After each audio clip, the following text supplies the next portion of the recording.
Hello प्यारे बच्चों। इस वीडियो में हम आपकी क्लास 12 इंग्लिश की बुक फ्लेमिंगो की second poem an elementary school classroom in a slum. Elementary school बोलते हैं प्राथमिक शाला को बोलते हैं, है ना। और स्लम आपको पता ही है ना, जैसे कोई झुग्गी झोंपड़ी होती हैं या कच्ची बस्ती होती हैं। तो ये पोएम लिखी है स्टीफन स्पेंडर ने, और इसके अंदर सामाजिक असमानता जो है ना। अब ये जो सामाजिक असमानता है ये विश्व के समस्त देशों में पाई जाती है। ऐसा नहीं है कि सिर्फ ये हमारे भारत में ही मिलेगी आपको, है ना। ये संसार के जितने भी इवन जो विकसित देश हैं, डेवलप्ड कंट्रीज हैं, वहाँ भी ये असमानता आपको देखने को मिल सकेगी। ठीक है।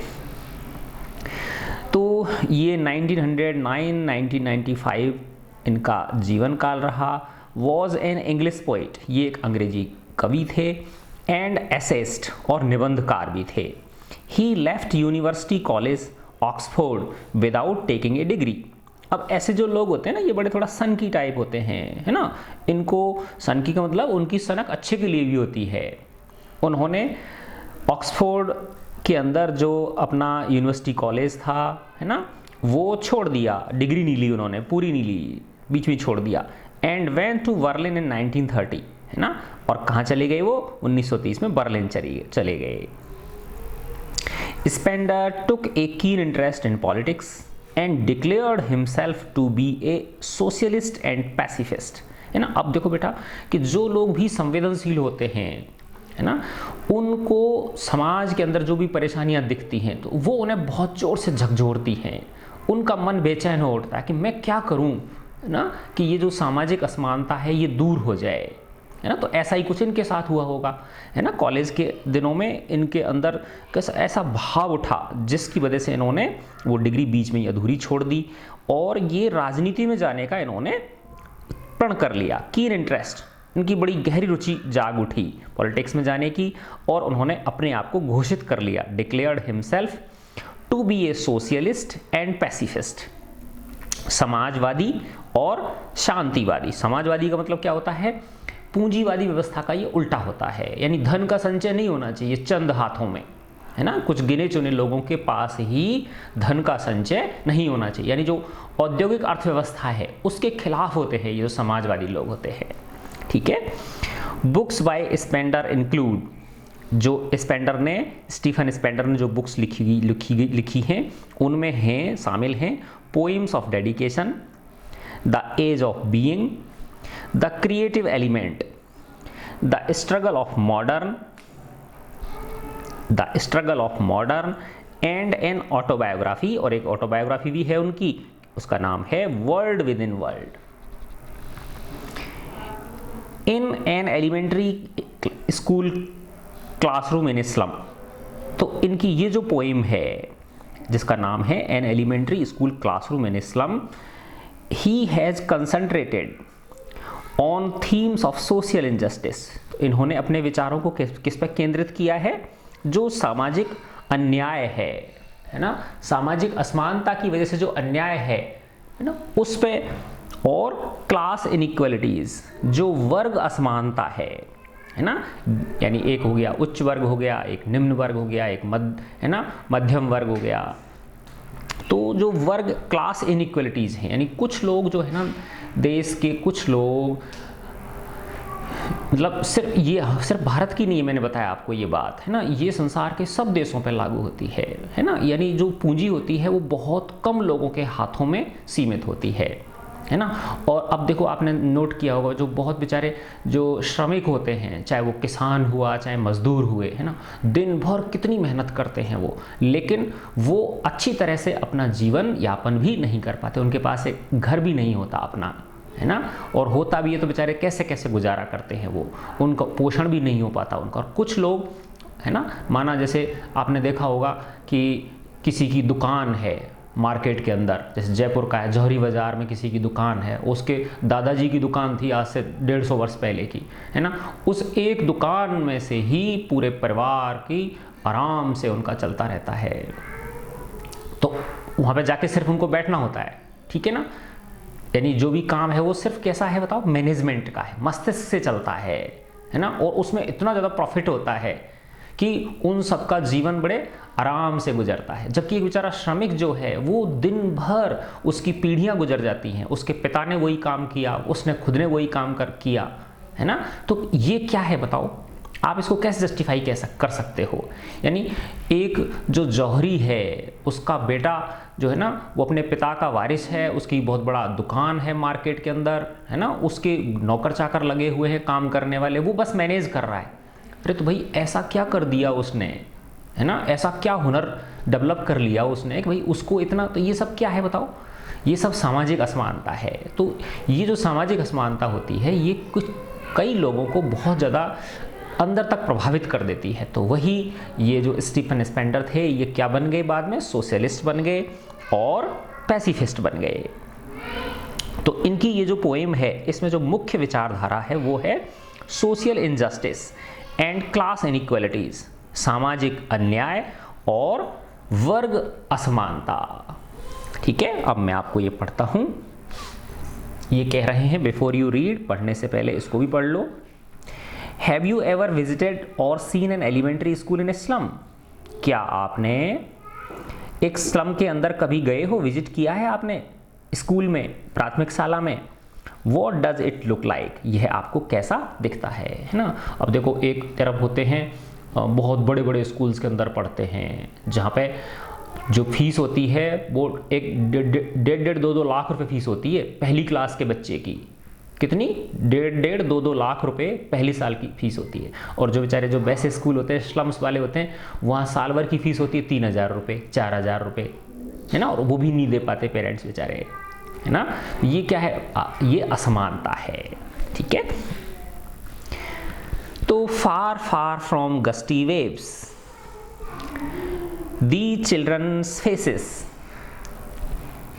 like rootless weeds, the hair torn round their pallor, है ना। अब far far from gusty waves, gusty waves का मतलब होता है तेज हवा के झोंके, है ना। अब तेज हवा के झोंके का मतलब क्या है यहाँ पे, यानी जो बच्चों के अंदर एक स्वाभाविक चेहरे पे जो चमक होती है, तो उससे ये बहुत दूर है। जो एलिमेंट्री स्कूल है स्लम के अंदर, उसके जो बच्चे हैं उनके चेहरे पे कोई ग्लो नहीं है, फार फार अवे हैं वो, उनके चेहरे पे किसी प्रकार की चमक नहीं है, किसी प्रकार का उत्साह नहीं है इन बच्चों के चेहरों पर। कौन से बच्चों के चेहरों पर? जो स्लम के अंदर, एक कच्ची बस्ती के अंदर, एक झुग्गी बस्ती के अंदर जो एलिमेंट्री स्कूल है, प्राथमिक शाला जो है, उसके बच्चों के चेहरों पर। Like rootless weeds, rootless weeds होता है जिसकी जड़ नहीं हो। एक तो पहली बात तो एक तो खरपतवार, है ना। वीड्स किसको बोलते हैं? खरपतवार को, जो क्या होती है, अनावश्यक होती है ना। जैसे गेहूं के साथ में खरतुआ होता है तो उसको उखाड़ के फेंक देते हैं, है ना, वो अनवांटेड होता है ना। तो वीड्स हो गया, एक तो खरपतवार हो गई वो जो कैसी है, जिसकी आवश्यकता नहीं होती है, वो अनवांटेड है, ठीक है ना। और रूटलेस, रूटलेस का मतलब क्या है, यानी जिसको धरती से पोषण ही नहीं मिल रहा है, तो वह ये बच्चों को भी रूटलेस माना गया, यानी इनका जो न्यूट्रिशनल लेवल है वो बहुत बहुत कम है। तो एक तरह से तो ये समाज के लिए वीड्स हैं, खरपतवार हैं। ये समाज इन्हें क्या मानता है? खरपतवार में मानता है, यानी ये समाज के उपयोगी जो है ना सदस्य नहीं है। दूसरा, ये रूटलेस हैं, इन्हें न्यूट्रिशनल लेवल जो है, पोषण जो है वो बहुत कम मिल रहा है। The hair torn round their pallor, है ना। अब आपने देखा होगा बाल बड़े बड़े ऐसे, है ना, लटक जाते हैं, बालों को मतलब ना ढंग से कटवाते हैं, ना उनमें बस लटासी लटक जाती हैं, उनकी चेहरों पे आ जाती हैं, आँखों के ऊपर आ जाती हैं, है ना, लट पड़ जाती हैं बालों में। तो पैलर, पैलर का मतलब है उनका पेल फेस, उनका जो निस्तेज चेहरा है, जो फीका पड़ गया चेहरा है ना, जो जैसे इल दिखता है, उसकी चेहरे पर उनके क्या आ रहे हैं? बाल आ रहे हैं, बाल लटक रहे हैं। Hair torn round their pallor, उनके पेल फेस के ऊपर, है ना, कौन चारों तरफ क्या लटके हुए हैं? उनके बाल लटके हुए हैं, यानी वो अच्छी तरह से कटे हुए नहीं हैं, ट्रिम्ड नहीं हैं, ना ही वो अच्छी तरह से उनमें कभी साबुन लगा, ना कभी उनमें तेल लगा। The tall girl with her weighed down head, एक लंबी लड़की है ना। अब वो है तो एलिमेंट्री स्कूल, लेकिन कई होती है ना कद लंबा होता है, तो एक tall girl with way down head, way down यानी सिर झुकाए बैठी है वो, है ना। अब सिर झुका के क्यों बैठी है वो, क्योंकि एक तो क्या है वो स्लम का एलिमेंट्री स्कूल है, दूसरा बेटियां जो होती हैं ना उनको वैसे ही घर के अंदर इतना दबा के रखा जाता है, उनको किसी प्रकार की स्वतंत्रता नहीं दी जाती है, यानी वो किसी भी आदमी से, अनजान आदमी से बात तक नहीं कर सकती वो, है ना। मुझे पता है जब मैंने पढ़ाना शुरू किया था बच्चों को आज से 5-6 वर्ष पहले, तो लड़कियों को किसी को मैं खड़ी कर देता था क्लासरूम के, बेटा बताओ इसका क्या अर्थ है, तो इवन बच्चियां कांपने लग जाती थी, है ना। बाद में जाके बहुत धीरे धीरे सामान्य हुई ये सारी बातें, है ना। तो ये जो लंबी लड़की है with her weighed down head, weighed down head का मतलब क्या है, उसका जो सिर है वो नीचे झुका हुआ है। अब वो नीचे झुका हुआ किसकी वजह से है, शर्म की वजह से है, यानी वो शाई फील करती हैं बहुत ज़्यादा, है ना, यानी किसी के सामने उन्होंने अपनी बात रखी ही नहीं, इसलिए वो नज़रें छिपाती हैं। द पेपर सीमिंग बॉय, अब एक दूसरे लड़के के बारे में बताया गया जो कैसा है, पेपर सीमिंग है, ऐसा लग रहा है बिल्कुल इतना पतला जैसे कागज होता है, कागज के जैसा पतला। विद रेड साइज, अब जैसे चूहे की जो आंखें होती हैं, चूहा आपने कभी देखा होगा ऐसे आंखों को, यानी वो खाने की चीज़ों के लिए बड़ा लालायित दिखता है और उसकी आंखें बाहर उभरी हुई होती हैं।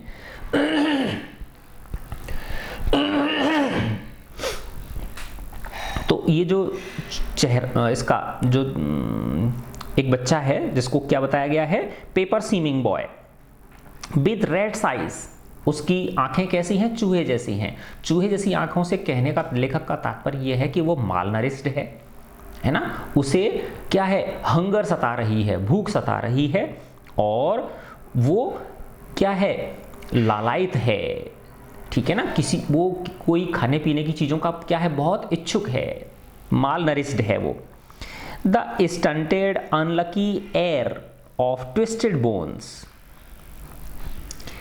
स्टंटेड का मतलब होता है जैसे आपने देखा हो कोई पौधा है ना, पौधे को कोई उसके ऊपर कोई वो, उसके चारों ओर कोई वो नहीं लगी हुई है, ट्री गार्ड नहीं लगा हुआ है, तो उसको कई बार जानवर खा जाता है, ऊपर से खा जाता है। ऊपर का हिस्सा जब जानवर खा जाता है तो क्या होता है, उसकी ग्रोथ रुक जाती है, क्योंकि वृद्धि जो होती है वो पौधे के ऊपर वाले हिस्से में होती है, ठीक है ना। उसको खा गया तो उसकी ग्रोथ रुक गई, है ना, तो वो क्या हो गया, स्टंटेड हो गया वो, है ना, उसकी ग्रोथ रुक जाती है।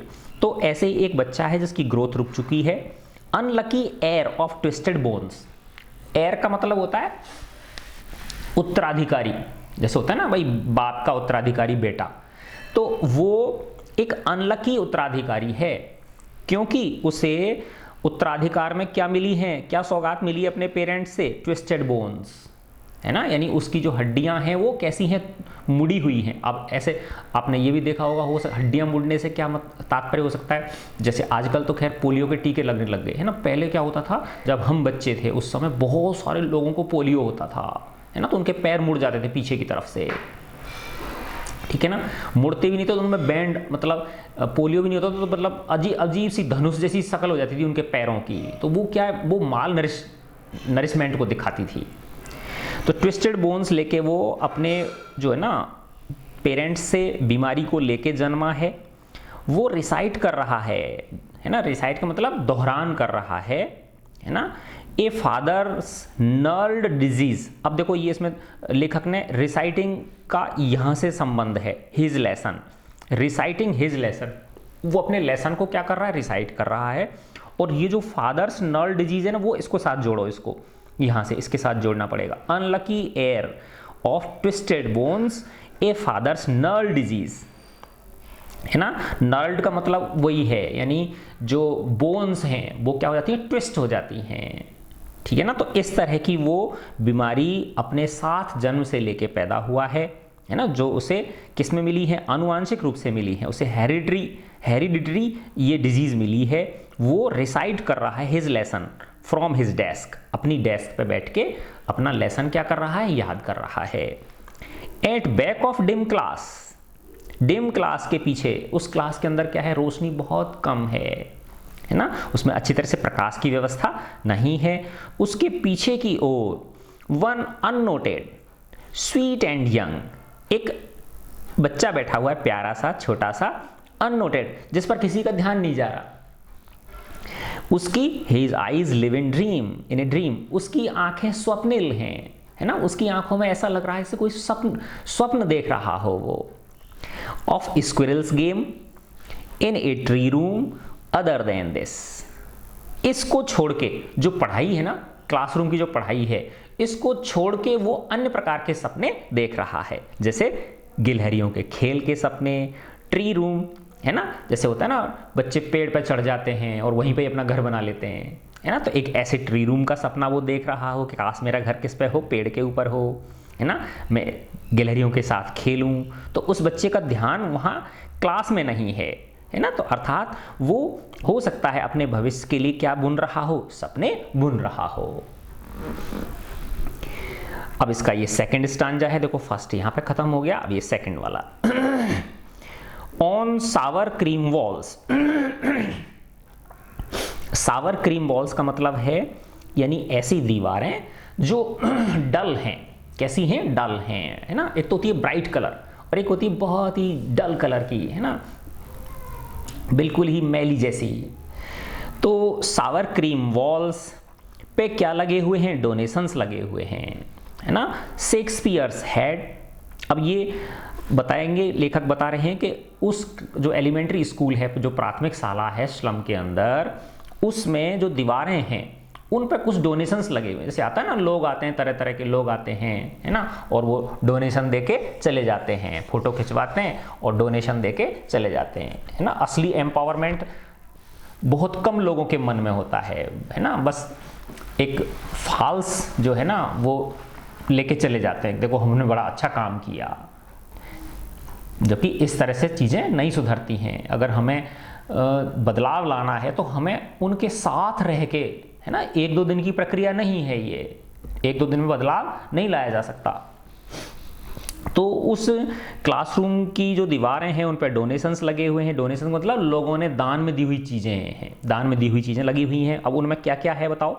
शेक्सपियर्स हेड, है ना, एक चित्र है शेक्सपियर के सिर का, जैसे सिर का मतलब ऊपर का हिस्सा जो होता है ना, जैसे अपना पासपोर्ट फोटो होता है उस तरह का। अब तुम बताओ कि उन स्लम के बच्चों को इस शेक्सपियर के हेड से मतलब क्या है बताओ, है ना। तो बस लोगों को डोनेशन देना, कुछ भी दे दो, ऊट पटांग की जो चीज़ होगी घर के अंदर जो होती है ना, उस फालतू चीज़ें वो डाल देते हैं, यानी उनमें विवेक इतना नहीं हो, भाई इनके मतलब की क्या चीज़ है वो दो उनको बच्चों को, है ना। तो डोनेशंस में क्या क्या लगे हुए हैं, शेक्सपियर का हेड लगा हुआ है ना, जैसे पासपोर्ट फोटो होता है ना, तो इस तरह से एक बड़ा सा उसकी तस्वीर लगी जिसमें सिर दिख रहा है उसका। क्लाउडलेस एट डान, सिविलाइज्ड डोम राइडिंग ऑल सिटीज, है ना। डान किसको बोलते हैं, सूर्योदय। एक ऐसे एक बड़ी तस्वीर लगी हुई है जिस पे सूर्योदय होता हुआ दिख रहा है, सूर्य आसमान में निकल रहा है, और सिविलाइज्ड डोम राइडिंग ऑल सिटीज, और उसमें उस चित्र के अंदर क्या है, बड़ी बड़ी बिल्डिंग्स दिखाई गई हैं, डोम नुमा गुंबद नुमा बिल्डिंग्स दिखाई गई हैं, और उसके ऊपर से उगता हुआ सूर्य दिखाया गया है। अब बताओ ये भी चीज़ फ्यूटाइल हो गई कि नहीं हो गई, निरर्थक है ये इन बच्चों के लिए, है ना। उन बच्चों को ऐसी चीज़ें दिखाई जा रही हैं जो जिनका उनसे कोई दूर दूर तक लेना देना नहीं है। बेल्ड फ्लावरी टायरोलीज वैली, ये तीसरी डोनेशन हो गया।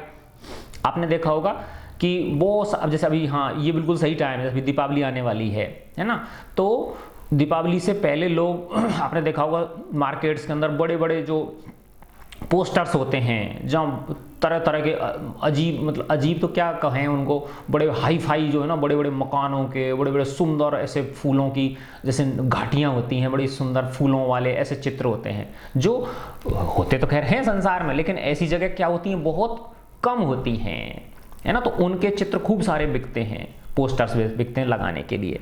तो बेल्ड फ्लावरी टायरोलीज वैली, अब देखो टायरोलीज कहाँ पे, ऑस्ट्रिया, यूरोप के अंदर एक कंट्री है ऑस्ट्रिया, वहाँ पे एक स्थान है, वहाँ पे कोई घाटी है जहाँ बहुत तरह तरह के फूल मिलते हैं, है ना, शंखनुमा, कोई बैल का मतलब घंटी के आकार के कोई फूल भी मिलते होंगे इस तरह से, और विभिन्न प्रकार के फूल मिलते हैं उस टायरोलीज वैली में। उसका चित्र लगा हुआ है डोनेशन के रूप में, उस दीवार पे दान में दिया हुआ है वो।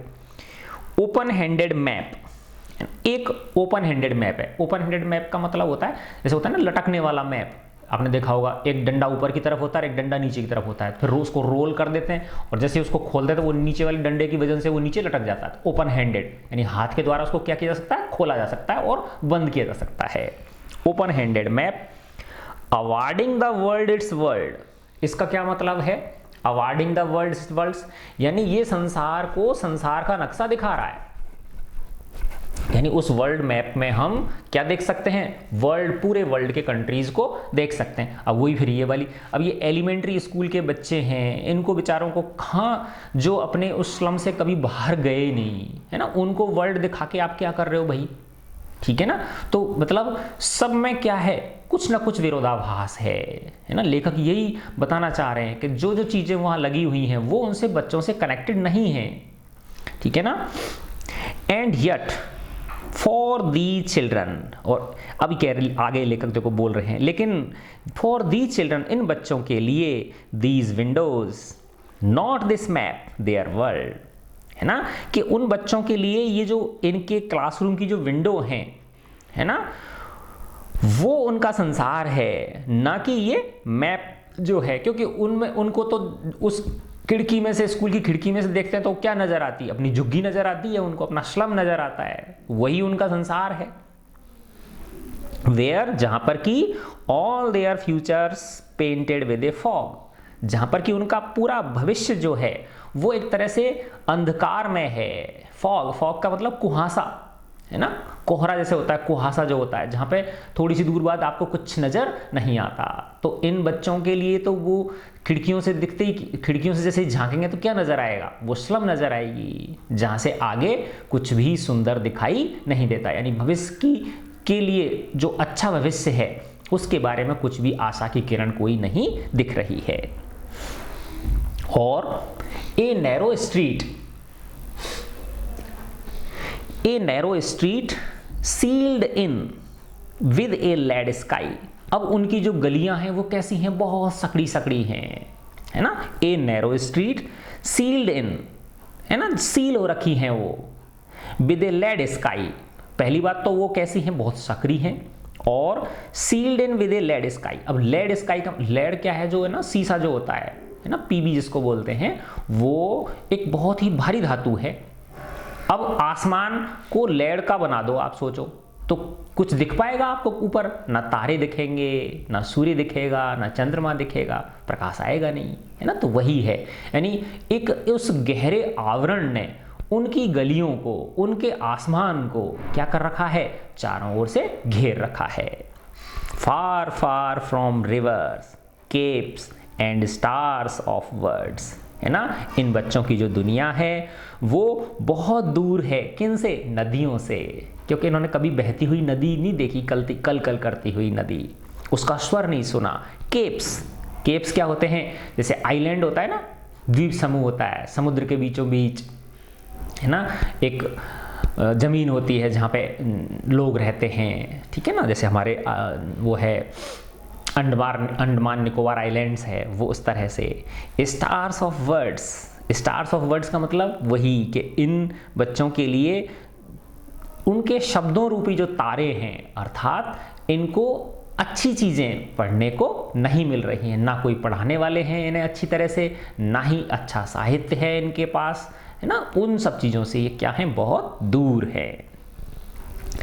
अब देखो लेखक उस बात पे आगे, इसमें थर्ड स्टांजा में, है ना, जो अभी देखा था, जो डोनेशंस देखे थे उनकी फ्यूटिलिटी के बारे में बता रहे हैं कि वो कितने व्यर्थ हैं इन बच्चों के लिए, उसका वर्णन इसमें किया गया है। श्योरली, निश्चित रूप से, शेक्सपियर इज विक्ट, शेक्सपियर उनके लिए शैतान है। अब देखो सोचो, उन्होंने, अब शेक्सपियर जो है ना, उसका अगर आप कभी उसका चित्र देखोगे तो उसका आगे से बिल्कुल गंजा है वो, है ना, और पीछे से उसकी क्या है, वो लंबे लंबे बाल हैं, लटाएं ऐसी लटकी हुई हैं, है ना, क्योंकि इस तरह के पुराने ज़माने में कभी ऐसे ही हुआ करते थे, है ना। अब उन बच्चों के लिए ऐसा गोरा चिट्टा, अब वो तो किसके, स्लम के बच्चे हैं। और एक चीज़ और बताऊं मैं आपको, जो स्लम के रहने वाले श्रमिक लोग जो होते हैं बेचारे, उनके कभी भी बाल नहीं उड़ेंगे। आपने देखा, ये बाल जो होते हैं ना, किन के झड़ते हैं, किन के उड़ते हैं, ज़्यादा पढ़े लिखे और ज़्यादा पैसे वालों के उड़ते हैं ये, है ना। तो उनके या तो सबके फर्स्ट क्लास बाल होते हैं, अब उनके, अब उन बच्चों को अगर ये गंजा आदमी दिखाएंगे तो उसको कहेंगे कोई शैतान होगा ये, उनको क्या नजर आएगा, उसमें शैतान नजर आएगा। तो उनके बच्चों के लिए शेक्सपियर क्या है, विक्ड है। The map a bad example, और ये जो नक्शा है ये एक तरह से बुरा उदाहरण है, ये कोई मतलब का नहीं है उनके लिए, यूजलेस थिंग है ये।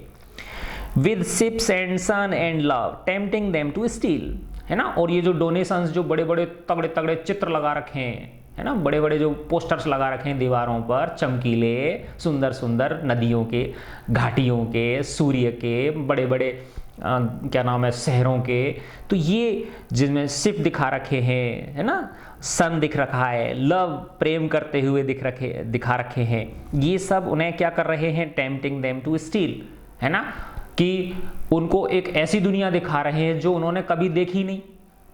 तो एक तरह से गलत रास्ते अपनाने के लिए उनको क्या कर रहे हैं, टेम्प्ट कर रहे हैं, चोरी करने के लिए उनको प्रेरित कर रहे हैं ये।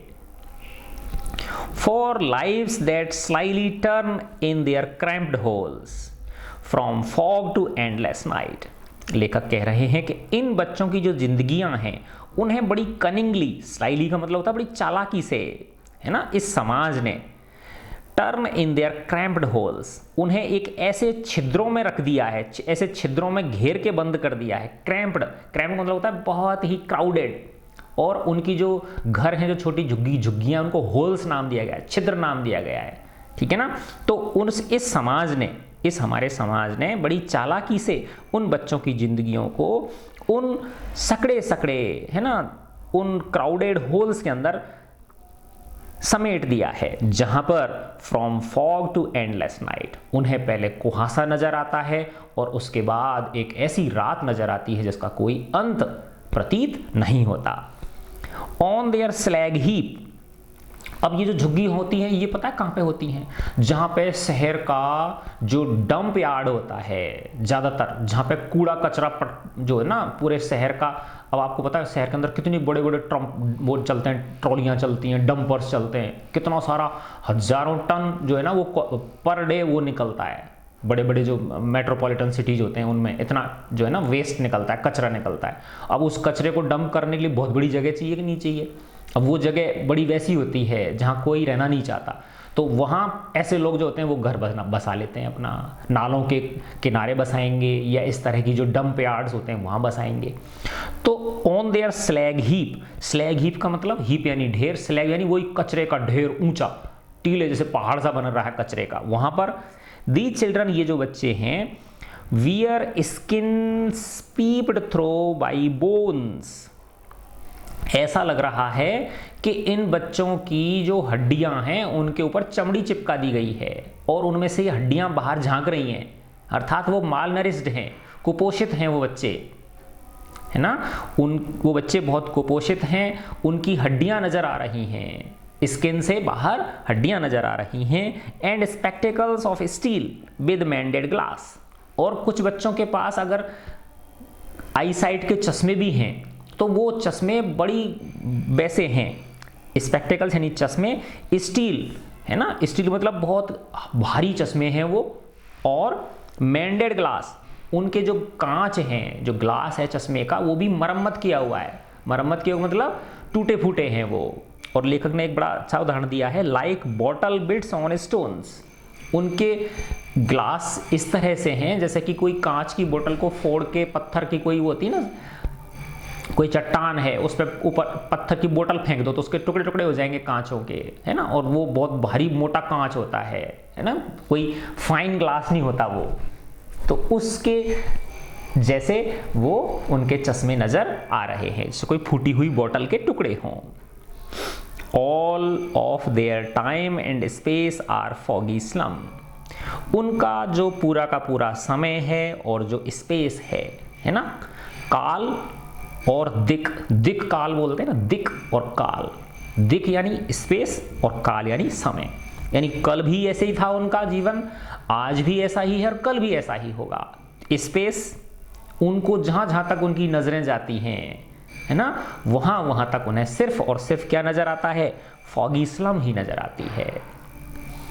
सो blot their maps with slums as big as doom, लेखक कह रहे हैं कि ये जो नक्शे लटक रहे हैं, ये जो मैप लटक रहे हैं, इनमें इनकी झुग्गी झोंपड़ियों को भी मार्क करो कि देखो तुम यहाँ रहते हो, है ना, और उसको संसार को दिखाएं हम कि देखो ये तुम्हारी जो सभ्यता है, जैसे तुम सिविलाइज्ड सोसाइटी बोलते हो, उनमें ये कलंक है, मानवता के ऊपर क्या है, ये कलंक है। So blot their maps with slums as big as doom, है ना, इन स्लम्स को, इन मैप्स के ऊपर बड़े बड़े निशान लगा दो, है ना, जो कि किसका प्रतीक हो, डूम का प्रतीक हो। वो एक तरह से आपके इस नक्शे को कलंकित करेंगे, वो आपके इस सभ्य समाज के ऊपर क्या होंगे, वो एक कलंक शो करेंगे। तो इसलिए इन पर क्या लगा दो, बड़े बड़े निशान लगा दो जहां पर ये झुग्गियां स्थित हैं। अब इसका समाधान बता रहे हैं लेखक, वो कह रहे हैं अनलेस, जब तक कि गवर्नर, प्रशासक लोग, इंस्पेक्टर, जो विभाग के कर्मचारी हैं जिनकी जिम्मेदारी है, गवर्नर का मतलब तो क्या हो गया, आप राजनेताओं को ले सकते हो, जो नीति निर्धारक हैं हमारे, उनको ले लो। इंस्पेक्टर यानी जो इंस्पेक्शन करते हैं, निरीक्षण करते हैं, इसमें कौन आ गए, इसमें कौन लोग आ गए, इसमें आ गए विभाग के कर्मचारी लोग आ गए, वो आ गए।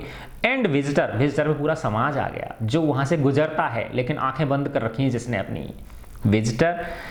इन सब लोगों को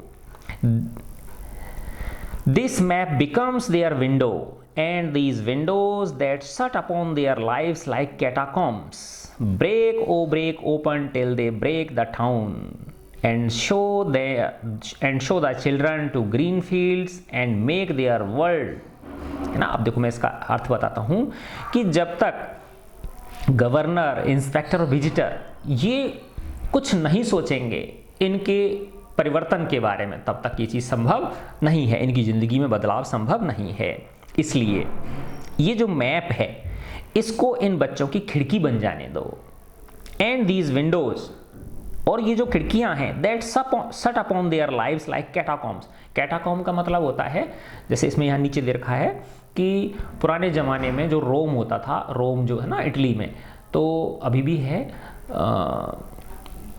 तो वहाँ दफनाने के लिए ऐसे अंडरग्राउंड वो बनाई जाती थी, गलियारे बनाए जाते थे, और उनमें दोनों तरफ क्या होते थे, गड्ढे होते थे, जहाँ पे इनको क्या करते थे, दफनाते थे डेड बॉडीज को, ठीक है ना, तो उनको कैटाकॉम्स बोलते हैं, ठीक है। तो this map becomes their window and these windows that shut upon their lives like catacombs, यानी ये जो विंडोज हैं अभी जिनमें से स्लम दिखाई दे रही है उनको सिर्फ और सिर्फ चारों तरफ, है ना, जिन्होंने कि उनकी जिंदगियों को कैटाकॉम की तरह घेर रखा है ना, इन खिड़कियों को break open till they break the town, इनको तोड़ दो, है ना।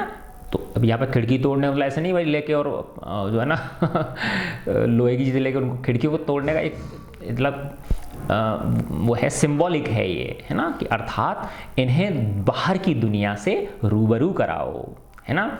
Break open till they break the town, जब तक कि ये कहाँ से, यहाँ से इस टाउन से बाहर ना निकल जाएं। टाउन का मतलब क्या हो गया, उनका जो कस्बा है, उनकी जो स्लम है, उससे बाहर ना निकल जाएं वो, तब तक उन्हें,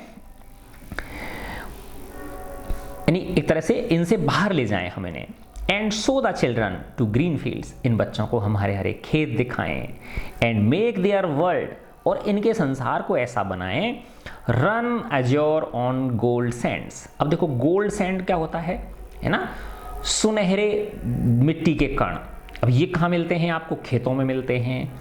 एंड रन अज्योर, अज्योर का मतलब होता है नीला आकाश, है ना। अब ये नीला आकाश कहाँ मिलेगा, वो भी खेतों के ऊपर मिलेगा आपको। तो इन्हें जब हम ग्रीन फील्ड्स दिखाएंगे इन बच्चों को, तो ये इनके पैर किन पे दौड़ेंगे, अभी तो ये किस में दौड़ रहे हैं, कचरे में दौड़ रहे हैं, है ना। तो जब ये ग्रीन फील्ड्स में दौड़ेंगे तो इनको नीचे गोल्ड सैंड्स होगी और ऊपर क्या होगा, एक नीला खुला आसमान होगा इनके, है ना।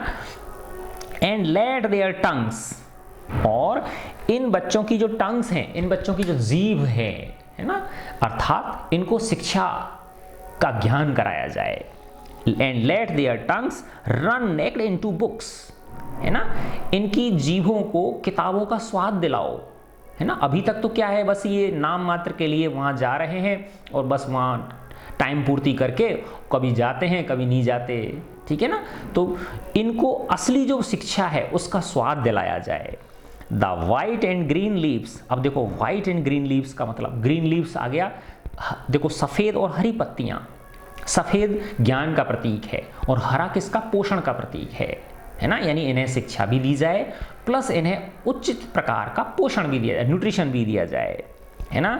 और लेखक कह रहे हैं history theirs whose language is the sun, इतिहास उन्हीं का होता है ना, जिनकी जो भाषा होती है वो सूरज की भाषा होती है, अर्थात जो जितना जलता है वो उतना ही चमकता है, जितना हम परिश्रम करेंगे उतना ही हमारे अंदर क्या होगा, सार्थक बदलाव आएगा, है ना। तो इन बच्चों को जो अभी किस पे, ये रैग पिकिंग पे, है ना, कचरा बीनने पे या बहुत ही जो मीनियल जॉब्स हैं उनको करने में ही अपनी नियति समझते हैं, तो इन्हें इन दूसरी चीज़ों का भी हम क्या दिलाएं, समाज की, ये समाज का दायित्व है कि उन्हें अलग चीज़ों से भी रूबरू कराए, अलग तरह की दुनिया भी उन्हें दिखाई जाए, है ना। तो इसमें लेखक बताया था ना इसमें शुरू में, social injustice and class inequalities, यानी इस पोएम के अंदर लेखक किससे बहुत ज़्यादा आहत हैं, जो सामाजिक अन्याय हो रहा है ना, यानी समाज का एक वर्ग